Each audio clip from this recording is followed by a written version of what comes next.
नमस्कार दोस्तों। कल साउथ एमसीडी में एक बहुत ही शर्मनाक घटनाक्रम हुआ और उस समय साउथ एमसीडी के सदन में हमारे विधायक गुलाब जी मौजूद थे।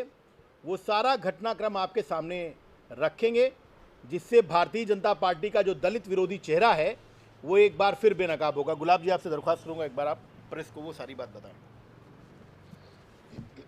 साथियों, कल साउथ एमसीडी का सदन था और मेयर साहब के सामने पूरे सदन के अंदर एक इतनी शर्मिंदगी वाली हरकत हुई जिसमें जीवन दास जी, जो एक इंडिपेंडेंट काउंसलर हैं, निर्दलीय काउंसलर जीतकर आए, वो अपनी बात, अपना पक्ष वहाँ पर रख रहे थे। रमेश विधूड़ी जी, भारतीय जनता पार्टी से चुने हुए सांसद के ऊपर एमसीडी की ज़मीन को एंक्रोचमेंट करने का, कब्जा करने का एक मामला उन्होंने सदन के समक्ष रखा। अपनी बात को बड़े पुरजोर तरीके से वो रखना चाह रहे थे। इस दौरान भारतीय जनता पार्टी का असली चेहरा वहाँ पर देखने को आया।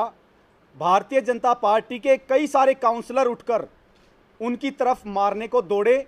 आप में से हो सकता है कुछ मीडिया के साथी वहाँ पर हो और आपके कैमरे में वो कैद हो तस्वीरें हो, अन्यथा वहाँ पे कुछ कैमरे जरूर एमसीडी के होंगे, आप उनसे वो फुटेज मांग सकते हैं। और उनको चारों तरफ से घेरा गया।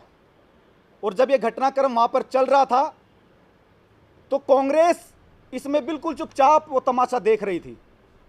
तो एक तरफ देश के प्रधानमंत्री कहते हैं कि मेरे दलित भाइयों को गोली ना मारो, उनको मत पीटो, मुझे पीटो, और एक तरफ दिल्ली के अंदर एक दलित काउंसलर के ऊपर आपने चारों तरफ से हमला बोला।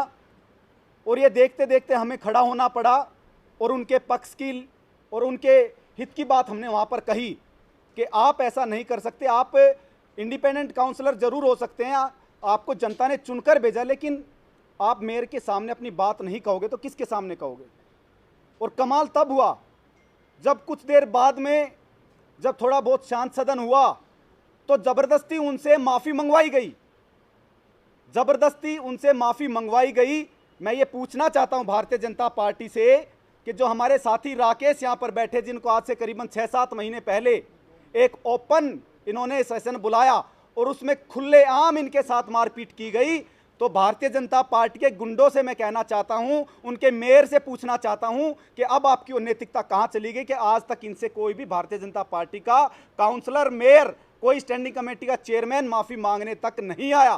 तो ये एक दलित विरोधी जो नीति भारतीय जनता पार्टी है, पार्टी के पूरा देश देख रहा है, पूरी दिल्ली ने देखा कल।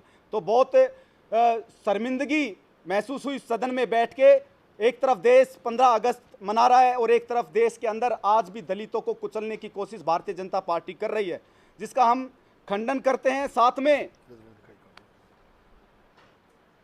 उसके बाद जो एक तुगलकी फरमान श्याम शर्मा जी ने वहाँ पे सुनाया और ये कहा कि आम आदमी पार्टी के चुने हुए काउंसलर और दिल्ली सरकार द्वारा अपॉइंट हमारे 5 विधायकों को सदन में आखिरी के कुछ पलों में घुसने दिया जाए, अन्यथा सदन में भी ना घुसने दिया जाए।